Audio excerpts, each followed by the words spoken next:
So it looks like the government isn't going to allow us to live off grid. Before I get into exactly what happened here, I think I need to give you a little bit of history of what Carolyn and I did to get to this point. So I don't know, 2017 maybe, somewhere around there. We'd been working ourselves to death for years, working 40, 50, 60, sometimes 70 hours a week. One weekend I actually worked 90 hours.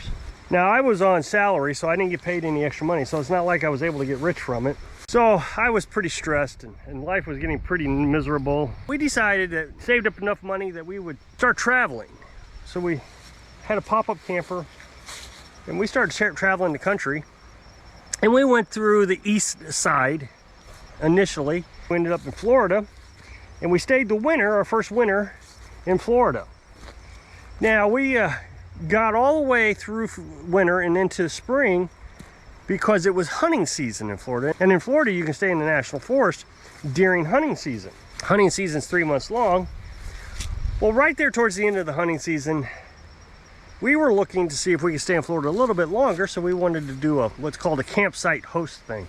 Well, while we were out at the ranger's office asking these questions, someone burned down our camper. Everything in it was destroyed. That is an important part of this story about the government not allowing us to live off grid. It's very important, and all this will come together at the end of the video. Carolyn and I decided to build this camper on the back of the truck. We were down at my dad's house. Dad lives down in Florida, so we was able to go over to his house. He let us stay in his driveway while we built it. It's all kind of raggedy now, and it's kind of a shed, but it served its purpose. It's done really well.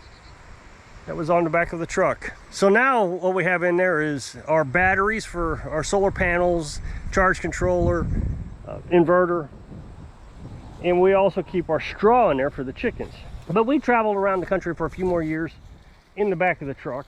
Well, things were getting pretty hectic in the national forest. I mean, recognizing that we'd already lost one camper, the stress and the anxiety of that really took on its own life. We couldn't even go for a hike on the trail for even half hour or so without just being panicked that the truck was going to get burned down, because now the camper was on top of the truck. We was always scared to do anything. And then we were scared that the truck would break down, which it did. Several miles away from anything called civilization at the Grand Canyon in Arizona North Rim. And that was quite frightening. I was able to fix that on the side of the road with the limited tools I had. About August, I guess August 2019, Carolyn and I decided that although the traveling really reduced our stress, there was still a lot of stress there. It got to a point where most everywhere we went was just homeless people. Of course, you could call us homeless, I suppose, but there was a difference between somebody who had to live in a national forest and somebody who wanted to live and travel the country. We decided that we were going to buy a piece of property, and Carolyn started looking for property and found a bunch of great deals, including this one. So we came back to Missouri. Well, we actually went down to Texas, from Arizona down to Texas while she was looking. Then we came up to Missouri the winter between 2019 and 2020, and we found this place. It's small, which also meant it was cheap. And one of the reasons it was cheap because it's got this power line running through it, so we have to keep an easement for the power company. So I mean, he really had to reduce the price for that. So there was just a lot of nice things. It had a well on it. We paid cash for it. Went to the bank, and just yesterday I was talking to you about the bank, and I'll put a up next box at the end of this video that explains all the bank stuff that we had to go through. So went to the bank, we got the cash, we met the guy at the county area, the deed place, you know, whatever that's called. We met him, gave him the cash, he handed us the deed. When we got here, we didn't have any place to live. We built a tiny house while we were here. So we had to tear down the trailer. There was a trailer here. So as I was tearing down the trailer, we took the camper off the truck, and we were living in the camper until I got the tiny house built. So we got on this property March 2020. Right after we got on this property, the pandemic hit. And we had to stay here for a month until we sorted all that out, trying to figure out what was open and what wasn't open. We didn't have internet really at the time. We were using Verizon. There's no Verizon in this area, so we had to use AT&T. So remember, we were in a pandemic. That was difficult trying to get all that sorted out. All summer I was chopping wood and splitting wood, cutting wood, trying to get enough to get in through the winter. I had an outdoor heat exchanger that I built for the camper so we could use wood heat. That was terribly inefficient. It used like 8 cords of wood to heat a little camper. It was terrible, but it got us through the winter. And then by January 2021, we were able to move into the tiny house and live happily ever after ever since. We've got some chickens since then. And life, I was just talking to Carolyn today, life has been significantly easier. Just life has just been great. I would imagine a lot of people look at my life and say, man, it must be difficult, lots of work every day. And we're right. I mean, we had to take care of the chickens, and I already got all the firewood split. That's the advantage of living in a tiny house, is all the firewood is split for about 15 years, so I can just do a little bit at a time, not a lot of work there. We had to clean this property up. It was an absolute mess. If you actually go to my channel and you go to the homepage of my channel, you'll see the day I arrived here. It was terrible. The trailer was still there. We got all this cleaned up. We got all this area cleaned up, although it's weeded over. We got all the big tall trees out of the way so we could grow a garden, get plenty of sun for our solar panels. I feel like we've been pretty disconnected to the point we don't need certain things.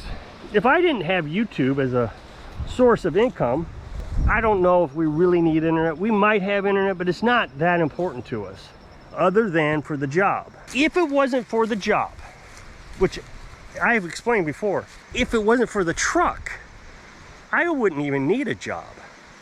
Really wouldn't care. I don't think we spend that much money. We could live here without ever spending any money. That is very reasonable for us to think. There's still things we like to do. I mean, we like to go out and still buy different varieties of meat. Not that we have to. We don't have to. We can live off chickens and the eggs. Now, one of the things that a lot of people criticize me about is I don't have a true sine wave inverter. Not a huge thing to understand. You don't have to really understand it. But I have a modified sine wave inverter, which means the electricity is dirty. And there's certain things you can't run with that type of inverters. For example, I used to have hair clippers. They wouldn't work right, not on that inverter, because instead of 60 hertz, you're getting just this mess of hertz. It's just all over the place. Although not a big deal. I got a battery operated hair clippers. Everything else doesn't matter. The fridge, people say, oh, it's gonna burn up the fridge. Well, that fridge been running off this inverter for, what, 5 years now? It ain't gonna burn up. If it does, I mean, it's a $100 fridge. I think a deer is laying here. Just noticed this. Looks like a deer has made a bed here. That's kind of cool. But in order to run sophisticated computer equipment, like a printer or something like that, I would have to have a true sine wave, or I would have to run it off a generator. My generator produces clean electricity. Both of my generators do. But we don't like running a generator. We don't feel like that's very off-grid. We do for the well because it's convenient. We run it for the well. But we don't have to. We could run it off solar panels. It's just a little bit more work. Again, if something were to happen and the grid went down and we could never buy gasoline or propane again, we wouldn't really suffer. We'd still get water.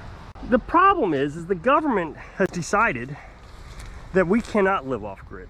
If you really think about it, if you think about the Amish have no electricity. I have electricity from the solar panels. The Amish have no electricity. And in this country, we should be able to live off grid without electricity all we want. Now, I know I'm going to make an excuse why I should do this or do that to accommodate the government. But why should I accommodate the government? The government is telling me I have to have a commodity that I don't really want. You have to have electricity. Why? Why do I have to have electricity? Because we say so. So, here's an example. We have to do taxes. Now, I can go to the library and they do all my taxes with paperwork. But, as you know, you're highly susceptible to audits if you go to the library and get that paperwork. So that means that you have to really use TurboTax. So you go to TurboTax, so you have to be on the internet and you have to have electric. Fortunately, I don't have to have clean electric. My computer, it's a tablet actually, a Windows tablet, runs off DC. So the electricity from the inverter doesn't hurt the tablet. But the thing is I have to pay quarterly taxes. That means I have to have this sheet of paper every quarter that I got to send to the government. along with my check. Well, I have to print that piece of paper out. Now, I cannot find any other way of sending it online or anything like that. I have to print that. So once a year, I have to have a printer. Printers run off clean energy, clean electricity, not my dirty electricity.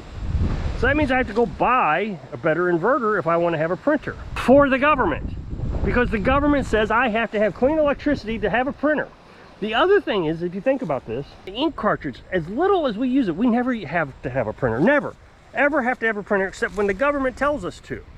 So not only do I have to have electricity for this printer, it has to be clean electricity. Once a year, I'm gonna have to go out and get ink cartridges because the ink cartridges are gonna dry up. Now, I told you that our camper burned up several years ago, and we've never really needed any of those important papers that burned up in the camper, the birth certificates and Carolyn's ID and any of that. Didn't need any of it. She had her Social Security card in the camper. Fortunately, I had my Social Security card in my wallet when it burned up. We've never seen the need to go replace it. Well, Carolyn is going to start collecting Social Security next year. She'll be of age to collect it. That's her money, by the way. It's not something the government is so gracious they're just giving us money. She has paid into that her entire life. That money is hers. She earned it, and now she wants it back. But the government says, in order to do that, you got to have a Social Security card. Well, it burned up in the fire. Okay, well, just go to the Social Security office and get another Social Security card. Well, you got to have a birth certificate. Well, that burned up in the fire. So today I got online to look up how to get a birth certificate replaced. You would think I could just call them up or something, or send out a letter or something. No, I got to download a form. So I download the form, but I can't type on it. I have to print it out. So this means I got to have a printer for the government. No other time do I need a printer except when the government tells me I have to have a printer. Now, I know you all are going to tell me, oh, just go down there and go get the paperwork yourself and all this. Why should I have to do that? What if I was Amish and I didn't have a car? Remember, I want to live off grid as much as possible. They have horse and buggy. Are they supposed to get on their horse and buggy and go all the way to the Capitol and get this paperwork, or go over to that county seat, wherever that is? What I mean, there's a lot of things you got to do to get the Social Security card. I mean, you got to travel everywhere. The government requires that I have a way to get to someplace to get our money back. That is not freedom. When the government requires that you have things in your possession so you can have your own money. So if you'll click this up next box, it'll take you to that video I was talking about. Banks. So if I can inspire you to find freedom so you can live your dreams. Thanks for watching.